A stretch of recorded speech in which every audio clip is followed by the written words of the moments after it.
anterior con respecto a la persona de Jesucristo. En las anteriores lecciones o estudios habíamos visto los atributos de Dios, conociendo más a Dios. La vez anterior estuvimos viendo los yo soy, los títulos de Cristo, y viendo también el tema de la encarnación, que es un tema que, como lo conversábamos en esa ocasión, no es un tema que muchos tengan dudas. Uno habla de la humanidad de Cristo y todos la aceptan. No genera mayor problema. El problema se genera cuando hablamos sobre la deidad de Cristo, la divinidad de Cristo. Y ahí empezamos con algunas dificultades, en cuanto a que muchos reconocen a Cristo como un buen hombre, un buen profeta, pero cuando hablamos de que Cristo es Dios, se genera el rechazo, el negar que esa realidad espiritual es así. Y es lo que hoy día vamos a estudiar, que es sobre la divinidad de Cristo. Y veíamos ahí en el libro de Hebreos, en el capítulo 2, en el versículo 17, decía: por lo cual debía ser en todo semejante a sus hermanos. ¿Quién debía ser semejante? Cristo a sus hermanos, hablando del hombre, para venir a ser misericordioso y fiel sumo sacerdote en lo que a Dios se refiere, para expiar los pecados del pueblo. Cristo era necesario que se hiciera 100% hombre, porque no iba a salvar a ángeles, no iba a salvar a medios hombres, en el buen sentido de la palabra, sino que iba a salvar a hombres que eran 100% hombres. Iba a salvar a una humanidad, no a alguien que era medio hombre, medio animal, medio hombre y medio ángel, sino que era 100% hombre a quien iba a salvar. Por lo tanto, él se tenía que hacer semejante a esa naturaleza. Y lo veíamos en lo que estudiábamos. Él creció y se desarrolló como un joven, tal cual como lo hicimos nosotros. Cuando estuvo cansado, durmió o descansó. Cuando tuvo hambre o cuando no se alimentó, tuvo hambre. Pasa que claro, cuando estuvo en el desierto, después de 40 días de estar ayunando, dice que al final tuvo hambre. Nosotros pasamos un par de horas y ya. Jesucristo tuvo hambre. Después de un largo viaje se sintió cansado. Cuando estuvo triste, lloró. Y él mismo mostró su humanidad después cuando fue resucitado, al mostrarle a Tomás su costado, la llaga en sus manos. Entonces, la humanidad de Cristo, si bien fue completamente humano, tenía un componente que era 100% divino. Y así lo dice Colosenses. En él, en Cristo, habita la plenitud de la deidad. Y eso es lo que nosotros vamos a ver el día de hoy. A pesar de que Cristo fue humano, necesitaba, por decirlo de alguna forma, ser también 100% divino para poder hacer frente a la tentación, hacer frente al pecado. Porque solo con la naturaleza humana hubiese caído en pecado. Porque la naturaleza humana venía corrompida ya hace varios miles de años antes del huerto del Edén. Entonces, así como nosotros tenemos la certeza de que Cristo es o fue humano en la tierra, con esa misma certeza es indispensable que tengamos y defendamos la divinidad de Cristo. Cristo fue y es 100% Dios. Y no hay otra forma. A lo mejor humanamente es difícil poder comprenderlo, como alguien que fue humano, nació de una mujer tal cual como nacemos todos nosotros, además haya sido 100% Dios. Humanamente es difícil comprender, pero es la realidad. Es el único ser humano que es 100% humano y 100% divino, o 100% Dios. Entonces, tenemos que tener nosotros esa certeza. ¿Y cómo lo vamos a ir viendo? A través, obviamente, de la palabra de Dios. Vamos a ver algunos atributos que muestran que Cristo era 100% Dios. Vamos a Mateo 28.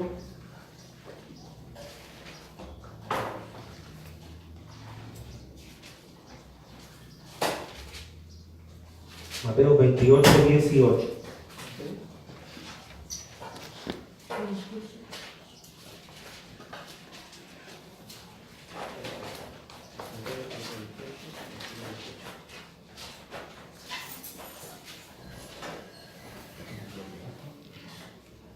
Evangelio por Mateo 28, versículo 18.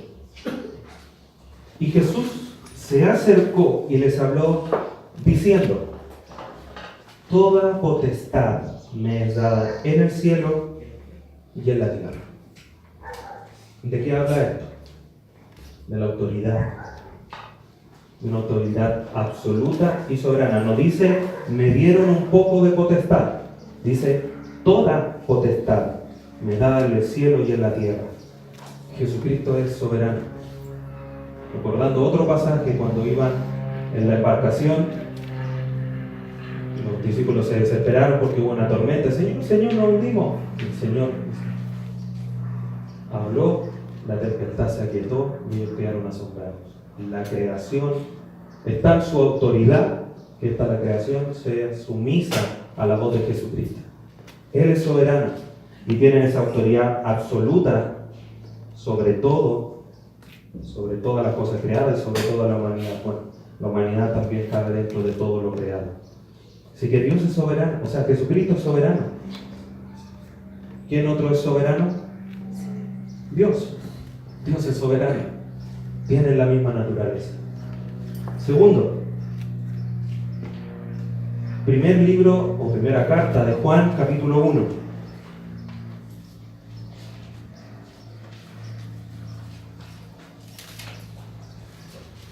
Primera carta de Juan, capítulo 1.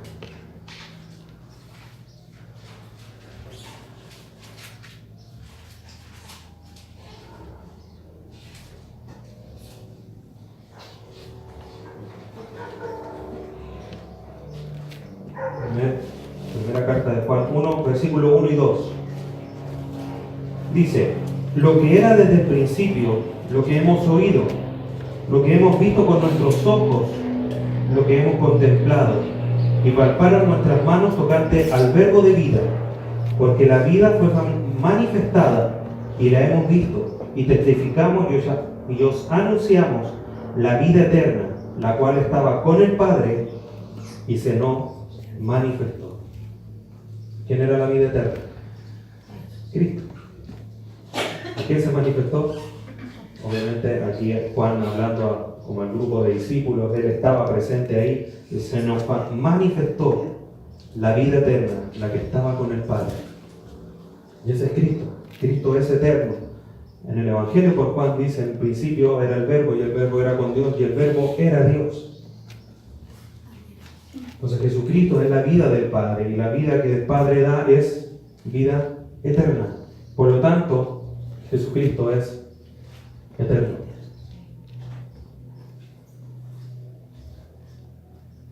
Jesucristo además no cambia.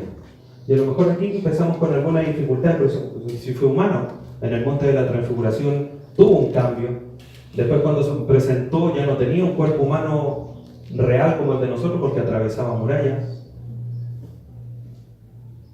Pero Jesucristo no cambia, es inmutable, igual que el Padre. Vamos a Hebreos capítulo 13.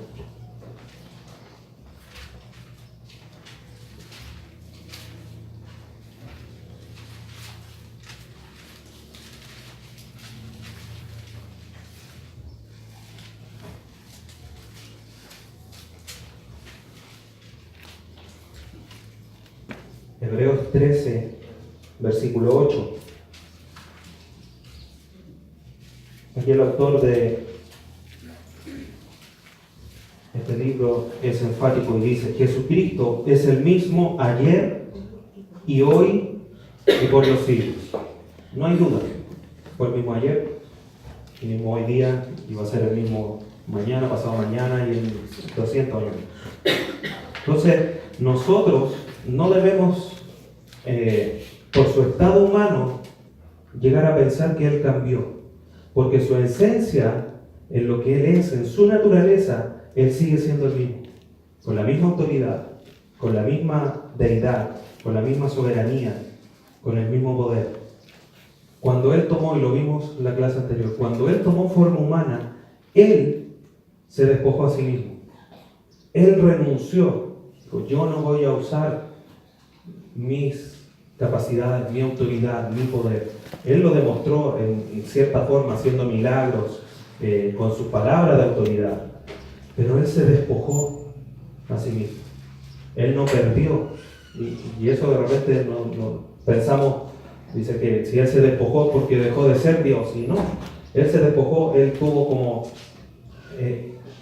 Él automáticamente cuando decidió venir a la tierra, dijo, yo no voy a ocupar eso, pero estaba ahí a su disposición. Si no hubiese sido Dios, no hubiese sanado, no hubiese multiplicado los peces y los panes. Por lo tanto, Jesucristo es inmutable. Y además de Jesucristo, ¿quién más es inmutable? Dios. En Él no hay sombra de variación. Vamos a Colosenses capítulo 2.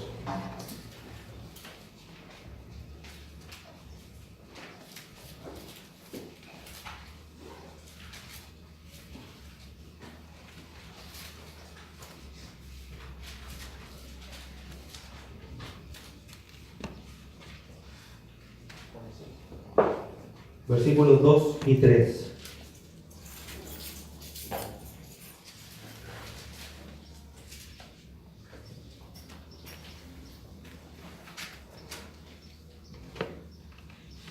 Colosenses 2 y 3. Para que sean consolados sus corazones, unidos en amor, hasta alcanzar todas las riquezas del pleno entendimiento, a fin de conocer el misterio de Dios el Padre y de Cristo, en quien están escondidos todos los tesoros de la sabiduría y del conocimiento. ¿En quién están escondidos todos los tesoros de la sabiduría y el conocimiento? En Dios el Padre y Cristo. Por lo tanto, Cristo como el Padre son omniscientes. Todo lo saben. Y Jesucristo mostró eso. Cuando estaba hablando, cuando llegaron, un pasaje que vamos a revisar, le traen un enfermo, lo bajan desde el techo y Jesucristo le dice, tus pecados te son perdonados. Y los escribas que estaban ahí en el lugar, ¿pero cómo le perdonan los pecados? Y Jesucristo, ellos hablaron en su corazón, para adentro, pensaron. Y Jesucristo les dice, ¿por qué ustedes dicen de dónde sacó autoridad para perdonar pecados? ¿Cómo supo? Era Cristo, era Dios. Él lo sabe todo. Segunda carta de Corintios, capítulo 5.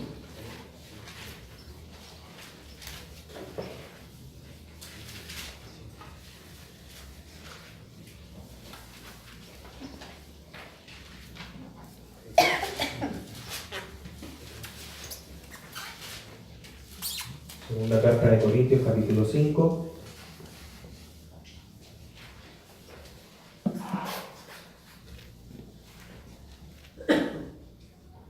Versículo 21. 5:21.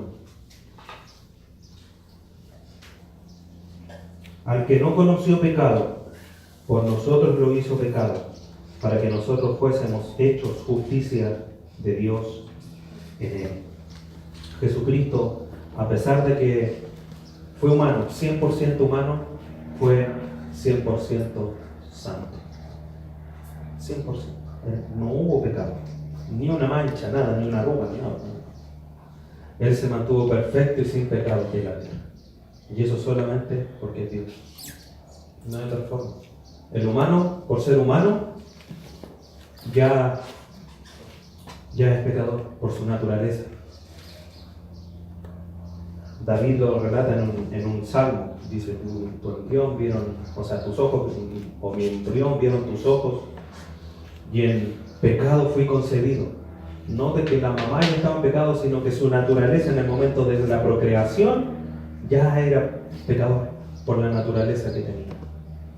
Pero Cristo se mantuvo sin pecado perfecto. Y eso solamente lo puede hacer porque es Dios. En Juan 14:6, un pasaje que es conocido, dice: yo soy la verdad, el camino, la verdad y la vida. Jesucristo, en esa pureza, en esa perfección, no hay sombra de variación, por lo tanto, lo único que hay en Él es verdad. Y eso también caracteriza al Padre. Pero además de estos atributos de omnisciencia, de su perfección, de su santidad, de la verdad, hay uno que Jesucristo demostró, quizás en forma más clara, que es su omnipotencia. Vamos a Mateos 8.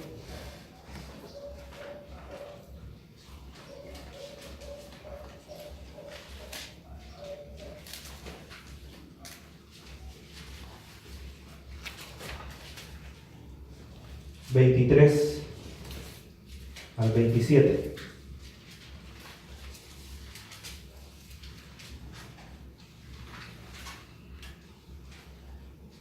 Y entrando él en la barca, sus discípulos le siguieron. Y aquí que se levantó en el mar una tempestad tan grande que las olas cubrían la barca, pero él dormía. Y vinieron sus discípulos y le despertaron diciendo: Señor, sálvanos, que perecemos. Él les dijo: ¿por qué teméis, hombres de poca fe? Entonces, levantándose, reprendió a los vientos y el mar, e hizo grande bonanza. Y los hombres se maravillaron diciendo: ¿qué hombre es este, que aun los vientos y el mar lo obedecen? No solamente es soberanía, sino que también es poder. No como los que andan ahora tratando de echar huracanes y tornados a otro lado, que no le responden, porque no tienen el poder y la autoridad que Cristo tiene. Lucas 4:40.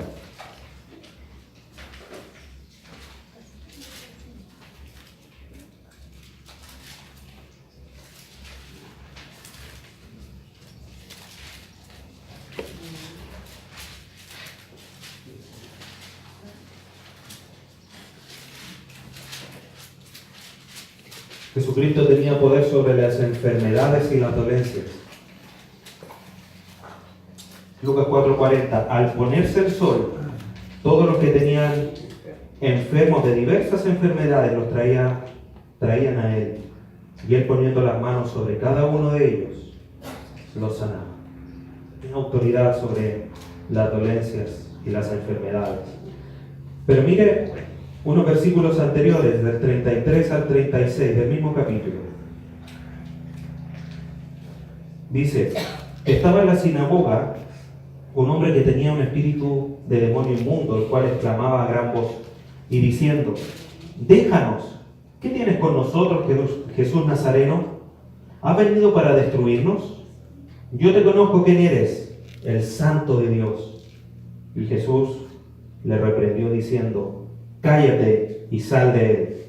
Entonces el demonio, derribándole en medio de ellos, salió de él y no le hizo daño alguno.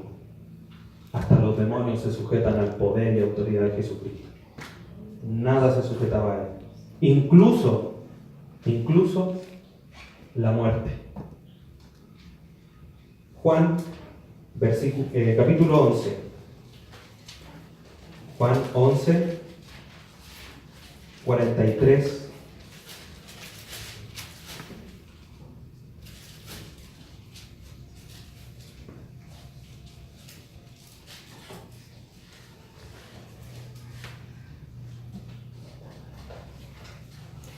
Juan 11, 43 y 44. Y habiendo dicho esto, clamó a gran voz: Lázaro, ven fuera. Y el que había muerto salió, atadas las manos y los pies con vendas y el rostro envuelto en un sudario. Jesús le dijo: desatadle y dejadle ir. Al que estaba muerto en la tumba, salió. Si uno le va al cementerio, con todo el respeto que se merece el lugar y todo, pero si uno va al cementerio y le dice, levántate, sal, los van a quedar mirando y muriendo. ¿Y qué se fumó este? Cristo tenía ese poder, ponerse ahí en la mitad de la multitud, decirle, gracias Padre, Lázaro, ven fuera. Y Lázaro, que estaba muerto, le respondió y salió. Es la autoridad de la palabra de Jesucristo. Pero hay una cosa aún más sobresaliente en estos rasgos de perdonar y de su poder. Y que quizás es menos vistoso, porque estos milagros nosotros lo sabemos. Sabemos que Jesús calmó la tempestad, sabemos que resucitó, sabemos que sanó a muchas personas. Pero mire, vamos a Marcos capítulo 2.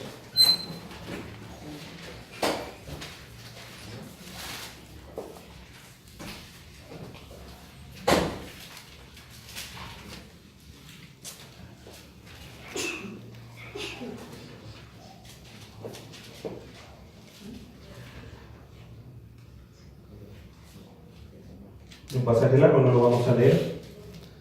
Pero la historia relata que había un paralítico. Jesús había llegado nuevamente a Capernaum después de haberse alejado de la ciudad un par de días o algún tiempo. Y volvió a Capernaum y llegó a una casa. Y estaban en una casa todos escuchándole lo que él les hablaba. Y un grupo de personas llegó a un paralítico. Y como no podían acercarse, tomaron, se subieron a la casa por los techos, abrieron en el techo y bajaron al paralítico en su cama, en su lecho. Y Jesús, al ver la fe de ellos, le dice al paralítico, versículo 5 del capítulo 2 de Marcos, al ver la fe de ellos, dijo al paralítico, hijo, tus pecados te son perdonados. Versículo 6, estaban allí sentados algunos de los escribas, los cuales cavilaban en sus corazones, o sea, pensaban y decían, ¿qué pasa? ¿Por qué habla este así? Blasfemia dice. ¿Quién puede perdonar pecados sino solo Dios? En la época antigua, en la época de los judíos, ellos pensaban que las enfermedades y las dolencias eran todas consecuencias y resultado directo de los pecados de cada una de las personas. Eso era lo que ellos pensaban, lo que la cultura decía. Entonces era lo que al paralítico le podría haber pasado. Era paralítico resultado de sus pecados. Por lo tanto, cuando Jesucristo le dijo, tus pecados te son perdonados, el paralítico, a pesar de que la historia no lo conoce, pero por este dato histórico, uno podría pensar que él recibió gustoso ese perdón. Porque si era perdonado de sus pecados, lo más probable es que fuese sanado. Porque era una consecuencia de lo otro. La palabra griega que aquí Jesucristo usa, dice, tus pecados te son perdonados, se refiere a echar y ahuyentar el pecado. Echarlo fuera, tirarlo lejos. Y es lo que nos dice el Salmo 103, versículo 12.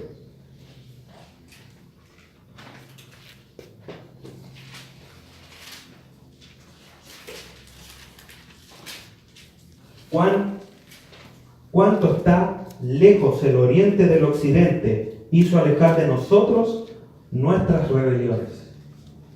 Alejó, nos dejó aquí y los pecados los tiró lejos, los ahuyentó. Y aquí Jesucristo, en Marcos 2, les reclama de que estén pensando de esa forma. Versículo 8.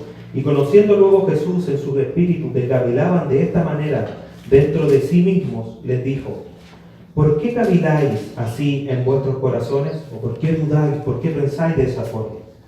¿Qué es más fácil, decir al paralítico, tus pecados te son perdonados? ¿O decirle, levántate, toma tu lecho y anda? Pues para que sepáis que el Hijo del Hombre tiene potestad en la tierra para perdonar pecados, dijo el paralítico, a ti te digo, levántate, toma tu lecho y vete a tu casa. Entonces, ¿qué pasó? Él se levantó enseguida. Y tomando su lecho salió delante de todos, de manera que todos se asombraron y glorificaron a Dios diciendo: nunca hemos visto tal cosa. Jesucristo, al sanar, al perdonar los pecados de este hombre, demuestra que es Dios. Y el hecho de que el paralítico haya salido andando con su lecho, dijo: ahora puedo caminar, agarró su cosita y se fue. Demuestra que el perdón que Jesucristo le daba de sus pecados también era real, era verdadero.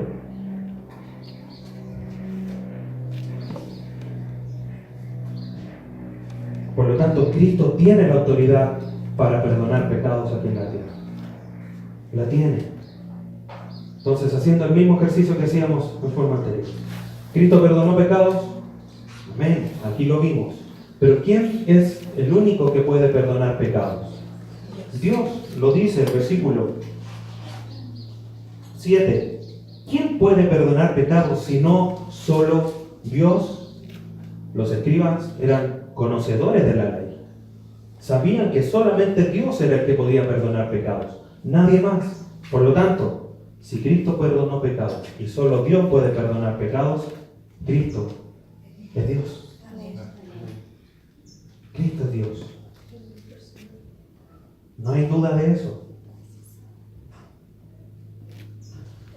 Y no solamente demostrado por estos hechos que Él hizo: calmar la tempestad, sanar a los enfermos, perdonar pecados, sino que a través de su título, que revisamos algunos, que es el Señor, es el Mesías, es el Cristo.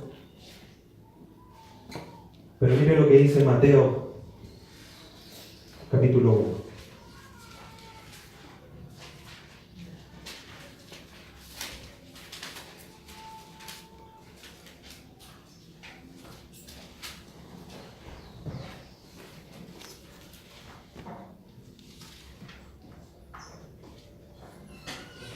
Hasta su nombre nos da luces de que Jesucristo es Dios.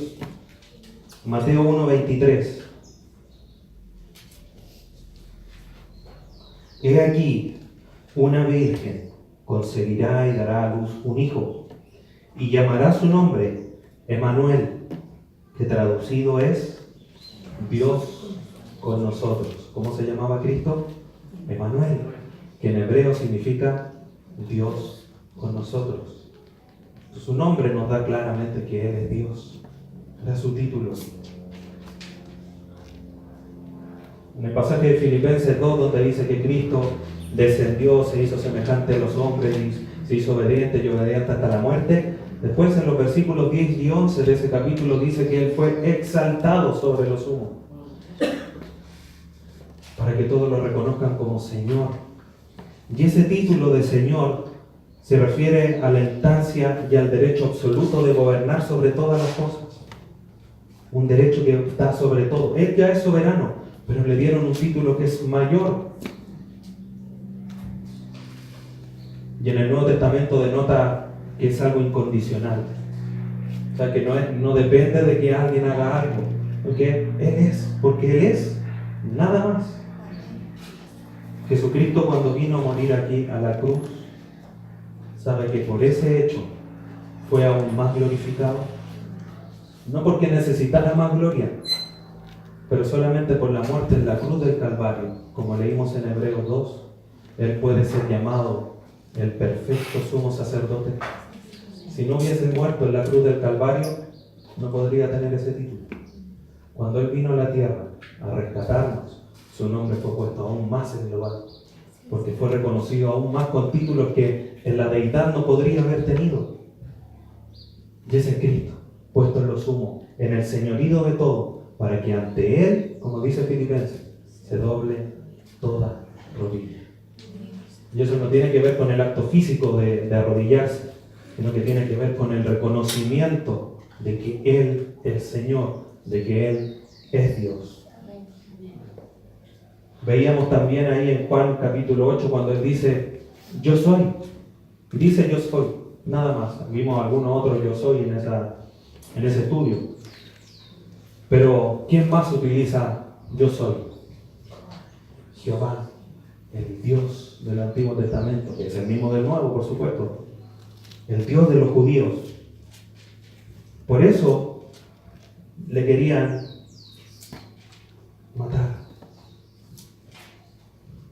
Lo vamos a ver en un instante. Entonces, tenemos hechos, acciones, milagros. Tenemos los títulos. Pero también hay algunas declaraciones importantes que tenemos que ver y que nos hablan de la divinidad de Jesucristo. Colosenses 2, versículo 9.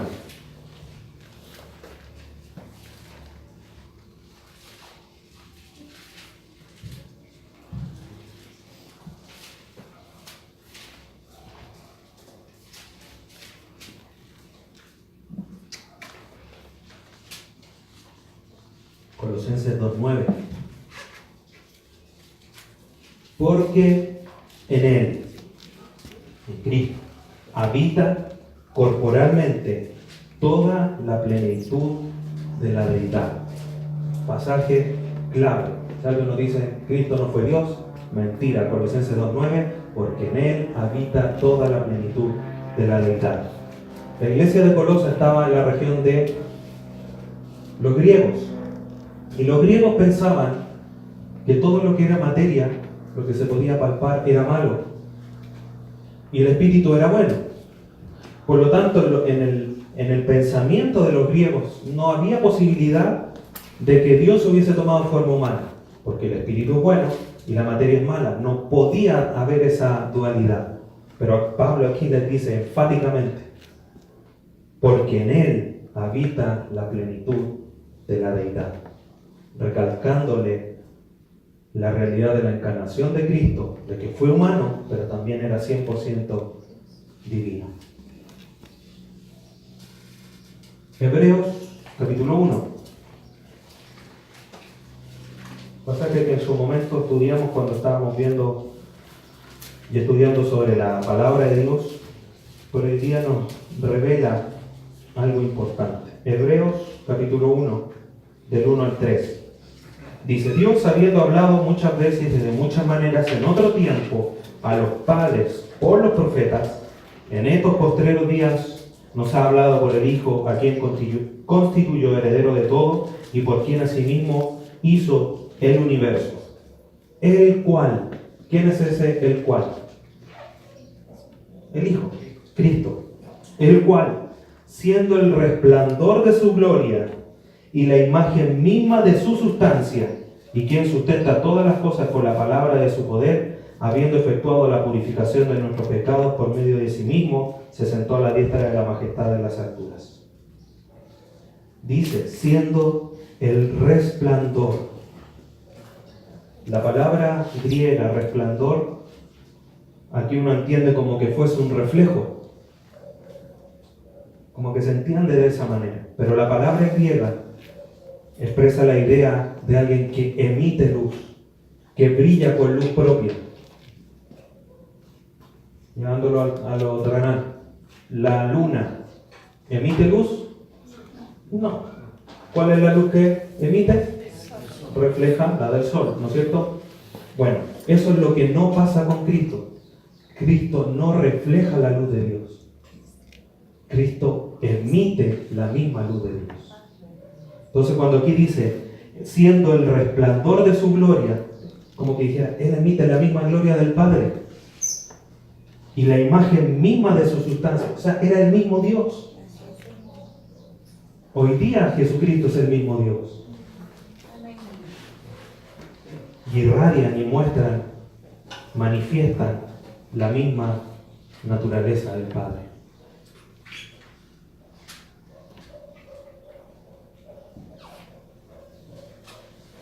Tito 2:13.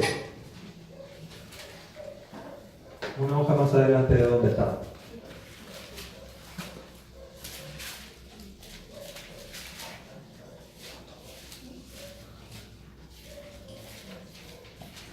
Tito, capítulo 2.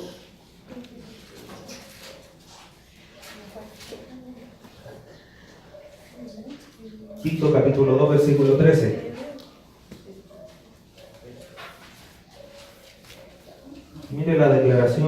Pablo al escribirle a Tito. Dice, aguardando la esperanza bienaventurada y la manifestación gloriosa de nuestro gran Dios y Salvador Jesucristo. Pablo lo está reconociendo. Dios, nuestro gran Dios y Señor Jesucristo. Es lo mismo. Jesucristo es Dios. Y por último, en esta sección, vamos a Juan, capítulo 20.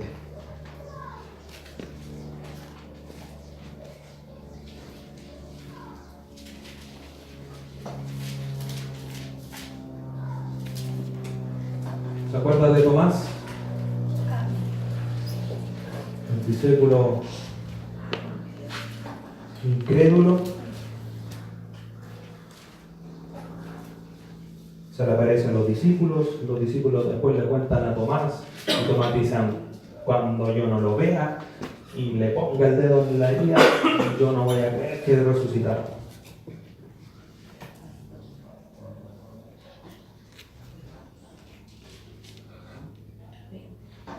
Versículo 27, Juan 20, 27. Luego dijo a Tomás, Jesucristo, pon aquí tu dedo y mira mis manos y acerca tu mano y métela en mi costado. Y no seas incrédulo, sino creyente. Entonces Tomás respondió y le dijo, mire la declaración que hizo Tomás. Señor mío y Dios mío. Al ver la resurrección y la realidad del sufrimiento de Cristo en la cruz, y que lo tenía ahí al frente, después de no creer, no solamente lo reconoce como Señor, dice, Señor mío, además le dice, Dios mío.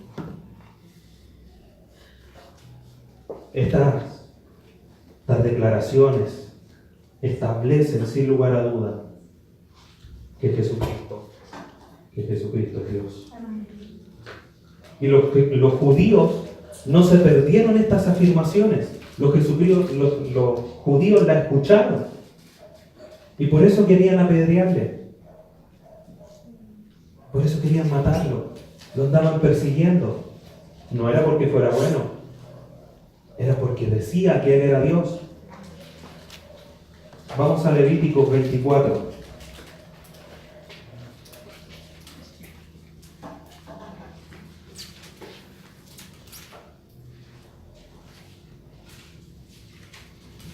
Levíticos capítulo 24, versículo 16.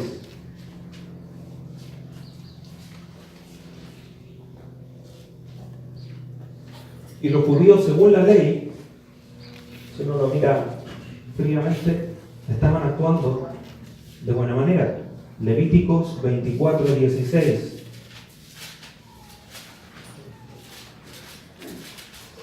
Después de Éxodo, antes de Números. Levíticos 24, 16. Dice, y el que blasfemare el nombre de Jehová ha de ser muerto. Toda la congregación lo apedreará, así el extranjero como el natural, si blasfemare el nombre, que muera. Jesucristo decía que Él era Dios. Juan 8 dice, yo soy. Yo y el Padre uno somos. El Padre, mi Padre me ha enviado. Soy hijo de Dios. Hizo milagros. Demostró que Él era Dios. Los judíos lo perseguían. Y mire la declaración de los judíos. Juan 10, 33.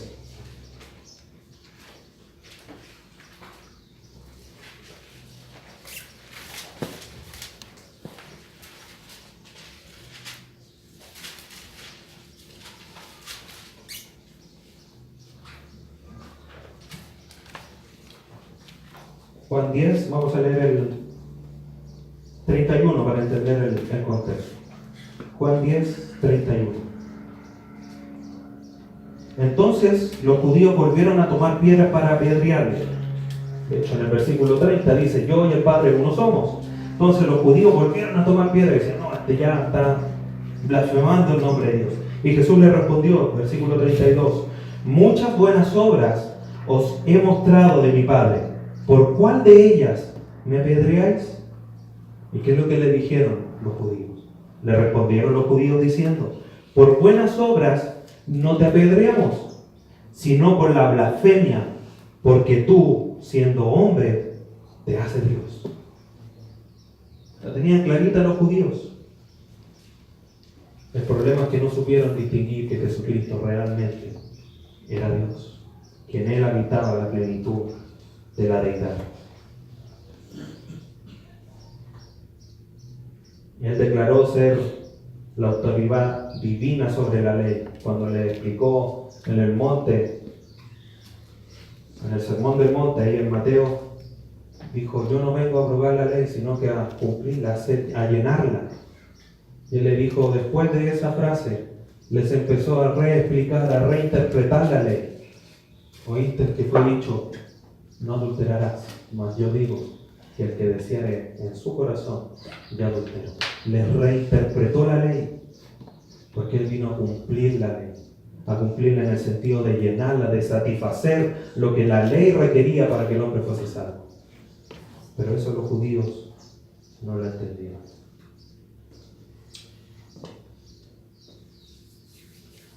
Entonces, sin lugar a dudas que Jesucristo es Dios. La Biblia lo muestra. Pero hay algunas cosas más que hay que tener en cuenta sobre Jesucristo para tener un conocimiento más pleno y amplio de Él. Jesucristo es el Salvador del mundo. Amén. ¿Y quién lo dice? Juan, capítulo 3.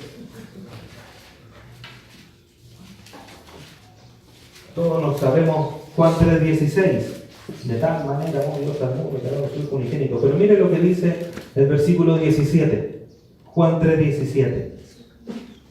Porque no envió Dios a su Hijo al mundo para condenar al mundo, sino para que el mundo sea salvo por Él.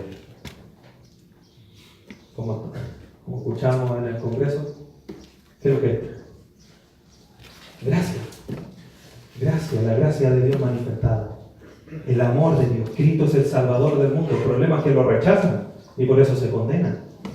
Pero Cristo vino a salvar y no a condenar. Él dijo, yo soy la puerta, yo soy el camino, la verdad y la vida. Él no vino, no hubiese dicho eso, hubiese sido, yo soy el candado, la muerte y no sé. Pero yo soy la verdad, el camino, la vida para llegar al Padre. Él vino a dar la opción de que pudiésemos llegar al Padre. No vino a condenar. La condenación es el resultado de la dureza del corazón del hombre.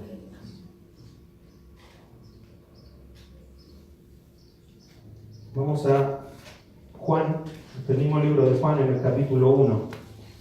Jesucristo es el Cordero de Dios en relación a que es el Salvador del mundo. Dice Juan 1:29. Estaba Juan bautizando a los que se arrepentían. Juan predicaba el arrepentimiento. Miren lo que dice el versículo 29. El siguiente día, Juan vio a Jesús que venía a él y dijo, he aquí el Cordero de Dios que quita el pecado del mundo. ¿El Cordero de quién? De Dios. Fue Dios el que entregó a su Hijo como expiación por los pecados del mundo, para que fuera el Salvador del mundo. No fue el hombre que fue a buscar a Dios, a Jesucristo, que Jesús puede morir por nosotros, que nosotros no podemos. Fue Dios el que lo envió. Y sabe que hay una muestra de esto en el Antiguo Testamento. Génesis 22. Una historia que es conocida. Cuando Abraham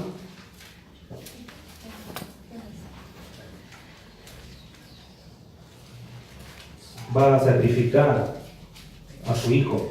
¿Cómo se llamaba el hijo de Abraham? Isaac. Génesis 22.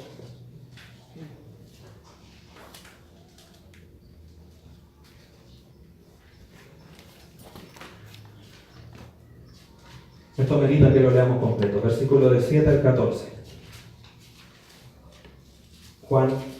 Génesis 22, 7 al 14. En relación a lo mismo que dijo Juan, en el Evangelio por Juan, dijo, he ahí el Cordero de Dios. Génesis 22, 7. Entonces habló Isaac a Abraham, su padre, y dijo, Padre mío, perdón. Y él respondió, heme aquí, mi hijo. Y él le dijo, he aquí el fuego y la leña, mas ¿dónde está el cordero para el holocausto? Y respondió Abraham, Dios se proveerá de cordero para el holocausto, hijo mío. Ahí van juntos. La confianza de Abraham de que Dios iba a proveer. Y cuando llegaron al lugar que Dios le había dicho, edificó allí Abraham un altar y compuso la leña. Y miren lo interesante. Y ató a Isaac su hijo y lo puso en el altar sobre la leña. ¿Qué pasó? Dios no iba a proveer. Y esa era la esperanza que Abraham le transmitió a Isaac. Y Isaac, aquí el versículo no lo dice, no lo cuenta la historia, pero al parecer no ofreció resistencia. Dijo, te voy a dar y te voy a poner aquí encima. Isaac tenía conciencia, le había preguntado, llevamos el fuego, llevamos la leña, ¿dónde está el holocausto? Y de repente Abraham, su padre, comienza a atarle y lo pone encima. ¿Qué habrá pasado por la mente de Isaac? Versículo 10. Y extendió Abraham su mano y tomó el cuchillo para degollar a su hijo. ¿Qué es lo que dicen habitualmente? Que estaba así encima para enterrarle el cuchillo. No es lo que dice el texto. El texto dice, y extendió su mano para tomar el cuchillo, no para matar. Entonces el ángel de Jehová le dio voces desde el cielo y dijo, Abraham, Abraham. Y él respondió, heme aquí. Y dijo, no extiendas tu mano sobre el muchacho. No la había extendido, no había tomado el cuchillo solamente. Ni le hagas nada, porque ya conozco que temes a Dios, por cuanto no me rehusaste tu hijo, tu único. Entonces alzó Abraham sus ojos y miró, y he aquí, a sus espaldas, un carnero trabado en un zarzal por sus cuernos. Y fue Abraham y tomó el carnero y le ofreció en holocausto en lugar de su hijo. Y llamó a Abraham el nombre de aquel lugar, Jehová Jireh, o Jehová proveerá. Por tanto se dice hoy, en el monte de Jehová será provisto. ¿Qué han escuchado de esto? No, hermano, Dios, Jehová proveerá tus dificultades, tus problemas. Y toman este versículo. ¿Y qué dice este versículo? Que Jehová se proveyó un cordero, un carnero, un holocausto para él. Cristo es el Cordero de Dios. Él mismo se proveyó un cordero para la expiación de nuestros pecados. Él se proveyó. ¿Nosotros qué íbamos a hacer? ¿Qué íbamos a entregar? Nada. Dios se proveyó a su propio Hijo para nosotros sernos hijos. Y hay una gran diferencia entre decir Jesús es el Salvador del mundo a decir Jesús es mi Salvador. ¿Y cuál es la diferencia? El mí. Jesús es mi Salvador, Jesús es el Salvador. Cuando yo digo mi Salvador, eso involucra una posesión, mí, lo estoy haciendo mío. Y hay un reconocimiento implícito de que si es mi Salvador, yo necesitaba un Salvador, reconociendo mi condición pecadora y alejada de Dios, y que obviamente necesitaba a Jesucristo para poder llegar al Padre, porque Él es el camino, la verdad y la vida, y nadie va al Padre si no es por Él. Pero Cristo no se quedó como el Cordero en la cruz. Cristo fue resucitado y exaltado y vendrá ahora no como un cordero manso o humilde, sino vendrá con poder. Vamos a Daniel capítulo 7. Lo estuvimos justamente estudiando el día jueves. Daniel 7.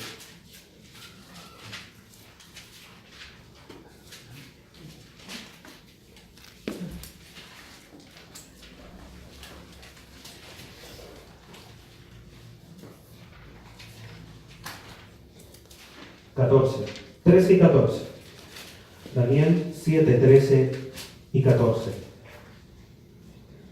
Una visión que tuvo Daniel.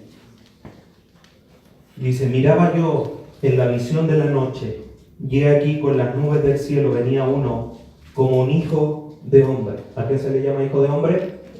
Jesucristo, a Cristo, que vino hasta el anciano de días. ¿Quién es el anciano de días? Dios. Cristo viene en las nubes a Dios, y le hicieron acercarse delante de él. Y le fue dado, ¿a quién? A quien venía, a quien se acercó, que era Dios, Jesucristo, que se acercó a Dios, y le fue dado dominio, gloria y reino, para que todos los pueblos, naciones y lenguas le sirvieran. Su dominio es dominio eterno, que nunca pasará, su reino, uno que no será destruido. Y ese es Cristo. Filipenses 2, 9 y 10. Filipenses 2, 9 y 10.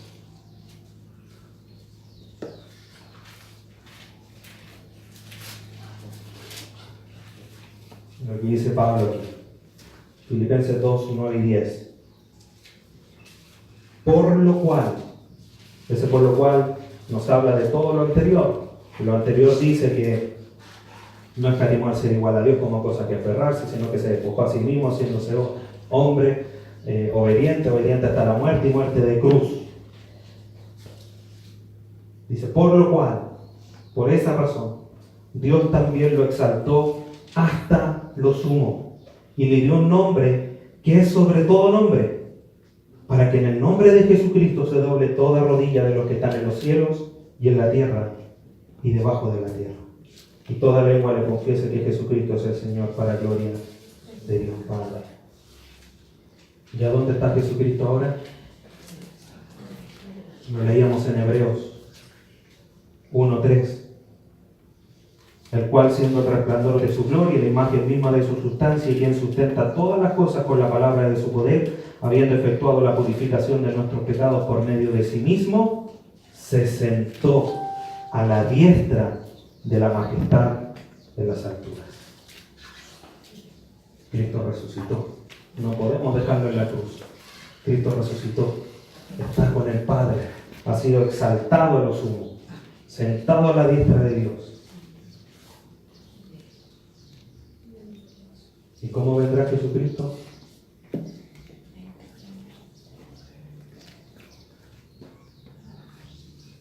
¿Cómo vendrá Jesucristo? Por lo menos sabemos que de una manera distinta. Solo vamos a revisar 3 pasajes para abrir un poquitito la vista hasta el regreso de Jesucristo. Vamos a Mateo 25.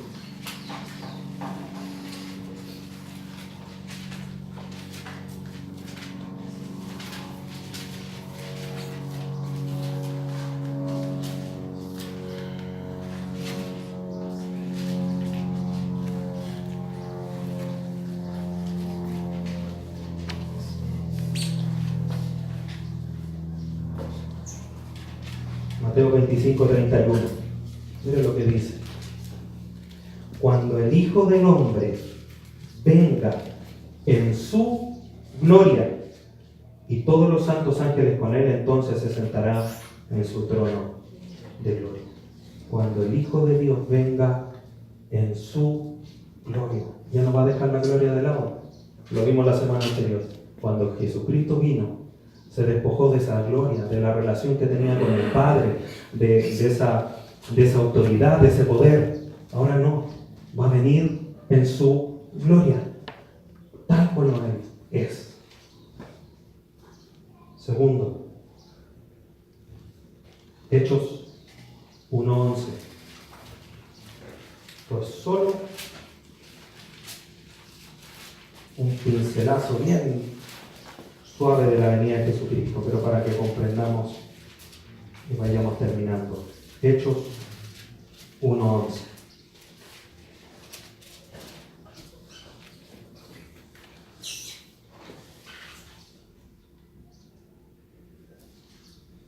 Versículo 10 para entender mejor. Y estando ellos con los ojos puestos en el cielo, entre tanto que él se iba, he aquí se pusieron junto a ellos 2 varones con vestiduras blancas, los cuales también le dijeron: varones galileos, ¿por qué estáis mirando al cielo?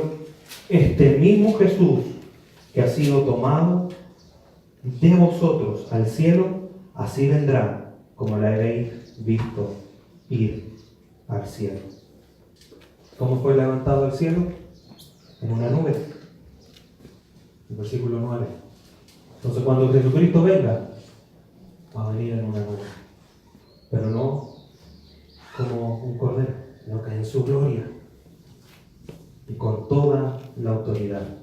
Segunda carta a los Tesalonicenses, capítulo 1.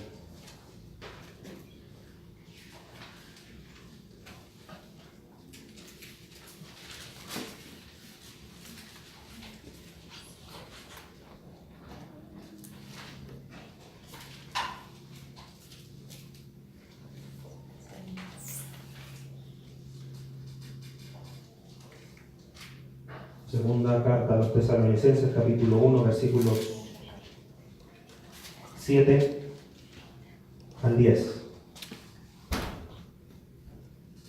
Dice: y a vosotros que sois atribulados, dará reposo con nosotros, cuando se manifiesta el Señor Jesucristo desde el cielo con los ángeles de su poder, en llama de fuego, para dar retribución a los que no conocieron a Dios ni obedecen al evangelio de nuestro Señor Jesucristo, los cuales sufrirán pena de eterna perdición, excluidos de la presencia del Señor y de la gloria de su poder, cuando vengan aquel día para ser glorificado en sus santos y ser admirado en todos los que creyeron, por cuanto nuestro testimonio ha sido creído entre vosotros.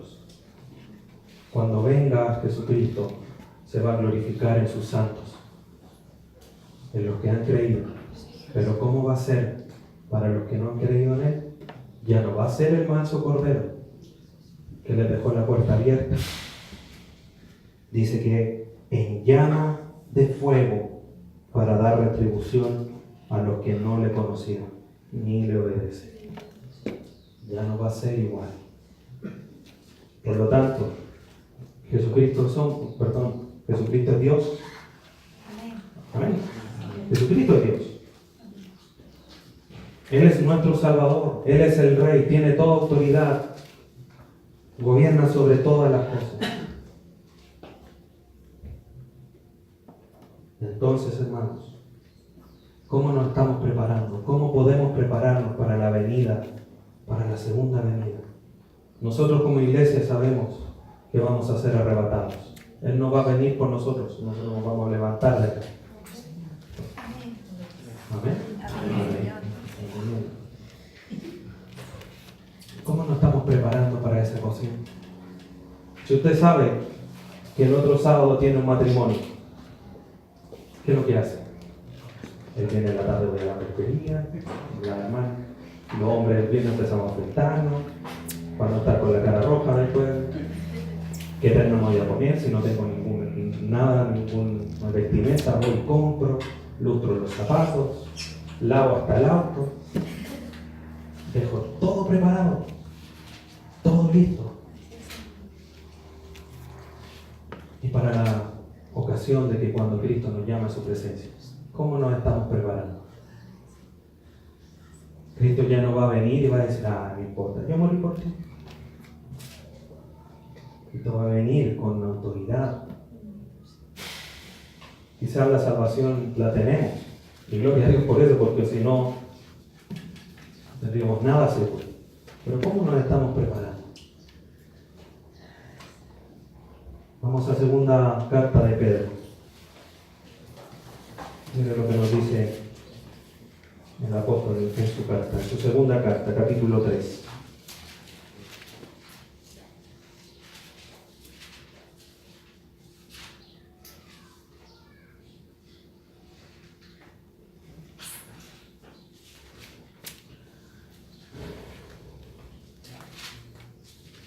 Segunda carta de Pedro, capítulo 3. Versículo 14.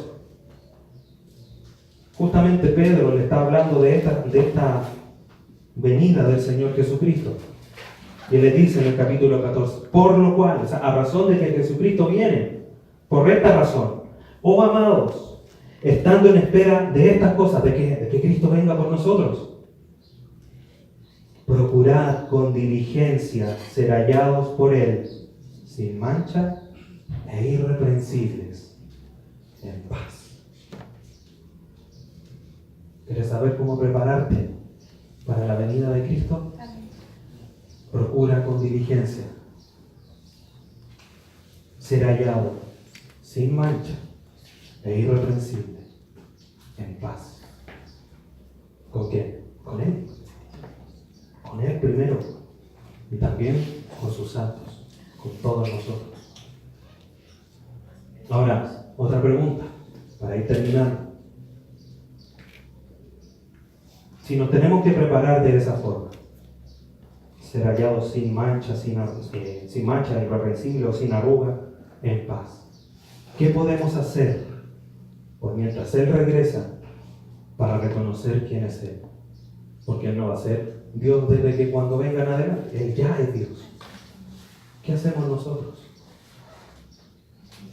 por mientras Él regrese? ¿Qué estamos haciendo? Apocalipsis 5.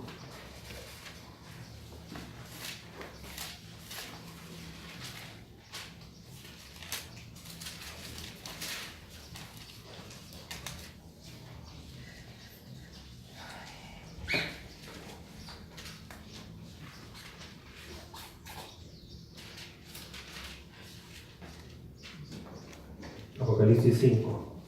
Ya la iglesia no está en la tierra. Los primeros capítulos de Apocalipsis están los mensajes de la iglesia. Pero del capítulo 5 en adelante la iglesia ya no está en la tierra, porque fue arrebatada y está en la eternidad. Y mire lo que relata este pasaje. Apocalipsis 5, del 11 al 14. Y miré, yo oí la voz de muchos ángeles alrededor del trono y de los seres vivientes y de los ancianos, y su número era millones de millones, que decían a gran voz: el Cordero fue inmolado, es digno de tomar el poder, la riqueza, la sabiduría, la fortaleza, la honra, la gloria y la alabanza. Y a todo lo creado que está en el cielo y sobre la tierra y debajo de la tierra y en el mar, y a todas las cosas que en los cielos hay, oíd decir: al que está sentado en el trono y al Cordero sea la alabanza, la honra, la gloria y el poder por los siglos de los siglos. Los 4 seres vivientes decían: amén. Y los 24 ancianos se postraron sobre sus rostros y adoraron al que vive por los siglos de los siglos. Al Cordero que fue inmolado, es digno de tomar riqueza, sabiduría, fortaleza, honra, gloria y alabanza. ¿Cómo estamos alabando y bendiciendo a nuestro Dios en cuanto Él regrese? Jesucristo es Dios, digno de toda honra, toda gloria, poder, riqueza, sabiduría, todo. Como lo veíamos la vez anterior. Juan, en capítulo 1 de Apocalipsis, el discípulo amado se recostó en el pecho de Jesucristo, que podría, al verlo, si uno lleva mucho tiempo con alguien que no lo ve, ¿qué es lo que hace? lo abraza, lo aprieta, un par de golpes en la espalda. Pero Juan, cuando lo vio y entendió que era Jesucristo, no aguantó su gloria y se postró delante de Jesucristo. Jesucristo es Dios. Y es lo que pasa, lo que sucedía. Los colosenses no están tan lejos de la realidad de hoy día. ¿Quién es el más atacado? No, que Jesucristo, que María Magdalena, que no sé qué, que Dios no existe. Tratando de romper, de destruir la divinidad de Jesucristo. Y muchas veces nosotros, sin saberlo, también actuamos de esa manera. No, cuando Cristo venga, es un buen deseo. Lo voy a abrazar, lo voy a dar muchas gracias, hermano. Cuando Cristo venga y lleguemos allá, no vamos a aguantar. Vamos a caer postrados al suelo, porque Él es Dios. ¿Cómo está respondiendo a nuestra vida Jesucristo? Si Él es Dios. Hay una historia de un joven, no sé si es real, pero un joven que fue a la cárcel y tenía un conocido que era un abogado importante, un buen letreado, un muy buen abogado, y fue y le dijo: ¿te quieres que yo sea tu abogado?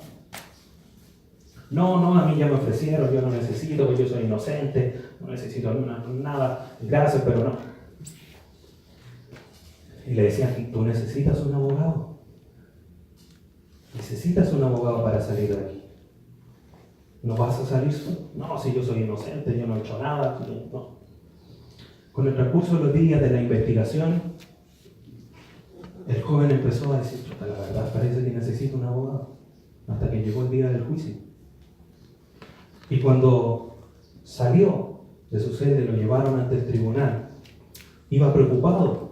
Decía: no tengo un abogado que me defienda. Y cuando llegó ahí, vio a su amigo, a su conocido. Le dijo: ahora sí, necesito que tú me ayudes para salir de aquí. Y él le dice: yo ya no te puedo ayudar, porque ya no soy tu abogado. No puedo ser tu abogado, porque ahora yo soy el juez. Muchos van a estar así. Rechazan al abogado que está intercediendo con nosotros. Y cuando quieran tomarlo, Jesucristo ya no va a ser abogado, va a estar juzgando a las naciones. Y ese es el Dios que nosotros adoramos. A Jesucristo, al que murió, al que descendió, al que se hizo humano, semejante a nosotros, para parecer igual que nosotros, para entendernos, pero que ahora está sentado allá en lo sumo con el Padre. ¿Cómo respondemos a Jesucristo? Con nuestra vida. Eso es tarea de cada uno. Porque Jesucristo no es un manso cordero. Es el Dios del universo, el que gobierna todas las cosas. Amén. Amén. Dios le bendiga. Dios le guarde.